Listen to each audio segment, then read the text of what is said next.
dynamic written, and everything that is in it must be within that. Yeah. I think the crescendo and diminuendo in the pianissimo is not there to make a big surge of sound and come back and create, that's what I said, episodic feeling, you know, but so that the note is not on one level. It goes up and down, but in that level. If you do each crescendo to the thing, there's absolutely no way that the bar connects.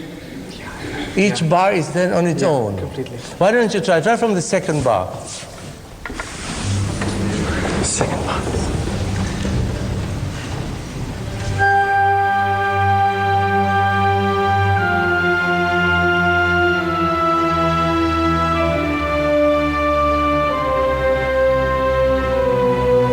Less vibrato. Less vibrato. And nothing.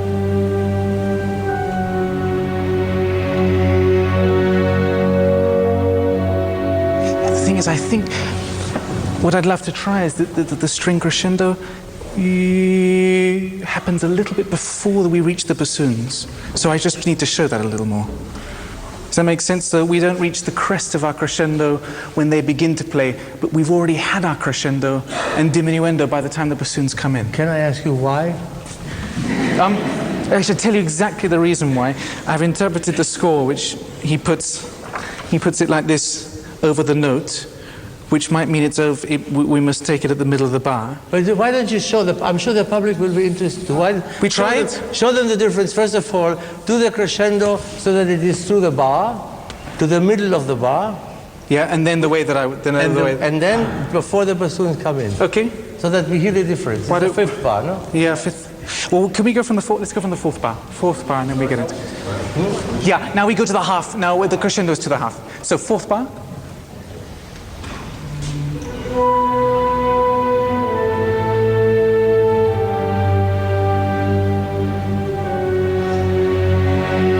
I think the main impression we have of a new piece, something that is new to us, is of course an instinctive, intuitive. If I put at the piano a piece of music that I don't know and I try to play it or to read it, my first reaction will be purely intuitive, purely instinctive, because I don't know the piece.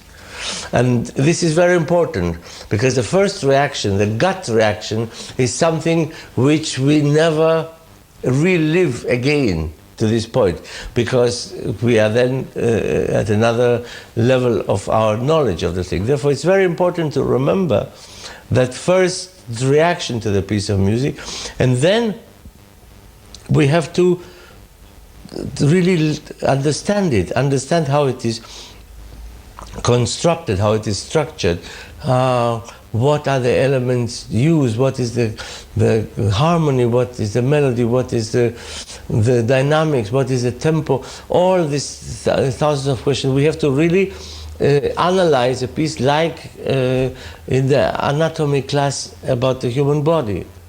It's not enough. It's not in the equivalent of music. It's not enough to see a very beautiful lady. We have to also know anatomically how she is constructed, and then we will appreciate her beauty even more so. Maybe that's not so necessary outside the music, but in music it certainly is. And then the more we know, the more we achieve a degree of the knowledge of the essence of the music, the more we have to try then and recollect what that first instinctive reaction was. Otherwise, it will remain permanently outside us.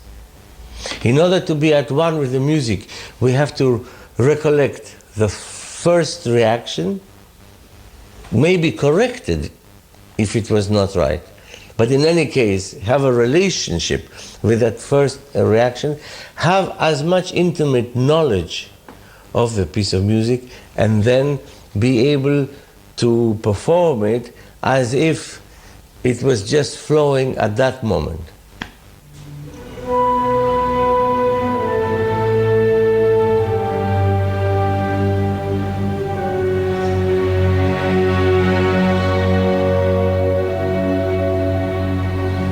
Probably, yeah. Sorry, but in order to demonstrate it, you have to stay in the same tempo. You're starting now going faster. I think just really limit. They know what you want them to do. Okay. The orchestra knows you want them to do the crescendo to the middle of the bar. Don't get faster. You're getting faster now because you feel the excitement of the dynamic. Okay. Just for a sorry. No, of course not. Of course not.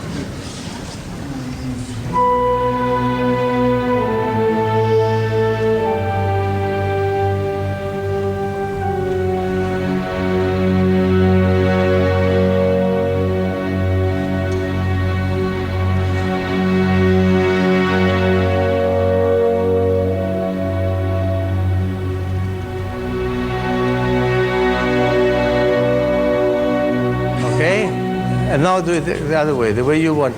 With minimal. Okay. But tell them what you want, because I don't think they all I will know. try and show it. I will try and show it. It won't work, but I will try and show it. No.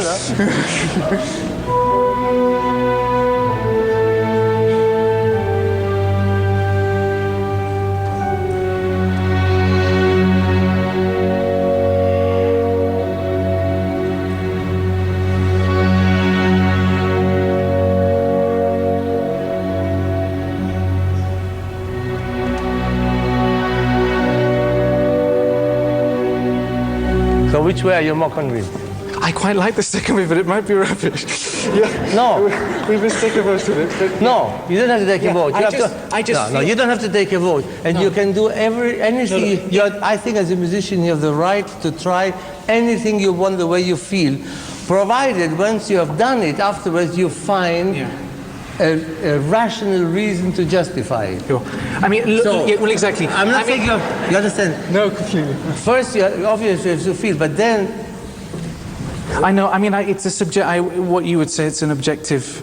I've looked at the score and I've made probably an emotional decision on the reading of the score. I mean, it's the first time I've done the piece. I think. Yeah. I will try also. If you want, I think I can give you a reason why I think it is the other way around. I would much rather, before I do that, hear from you what you think is the reason for that, except for the fact that you feel it like this and that it gives you a feeling that this is how you want to live this music. Maybe it's something about the dialogue between the strings and the bassoons. A young conductor, of course, has to educate his ear too. He has to know that the trombone is more powerful than the flute, no question about that. But he also then runs the risk of then being in front of the orchestra and knowing in advance that the trombone is more powerful than the flute and immediately saying to the trombone players, play less or the flute play more, when it is not really necessary, when it's not so. In other words, the knowledge of observation is not sufficient. It's not enough to observe the sound like we observe sometimes without thinking the sun rising in the morning and setting in the evening. The equivalent of that for a conductor must be to understand why it is that the sun rises in the morning and sets in the evening, and what happens in the west and what happens in the east, and everything that there is to know about the phenomenon. It's not enough how, but why and what for. Okay? And now play, just sustain the F sharp, just sustain the F sharp and play the bassoon.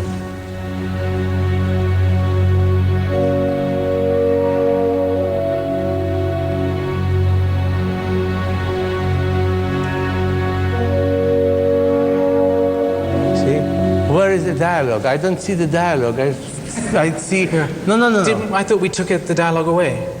No. Sorry. No. You said you want to do the dynamics so fast so that there's a dialogue between the strings and the strings. Just so that. Yes, but they have different functions. Yeah. This is a sustaining function. This is a function of a harmonic nature that has no special pulse, no anything that is there. The proof is that even if you don't do anything, it's there, the music doesn't change. The expressive element is there. You cannot have equally important voices. Yeah. This is why I think... So another thing is I would love to be able to hear the bassoons very clearly on the half bar in their pianissimo when we crescendo to the half bar. Yes, but if you would limit yourself to crescendo within the pianissimo, then you would hear that. Yeah, good. You understand what I'm Yeah, saying? of course. I think the reason you don't hear the bassoons is not because the crescendo is too slow, but it goes too loud. And it's not necessary. If you would say like this, so that in the middle of the note, the advantage of doing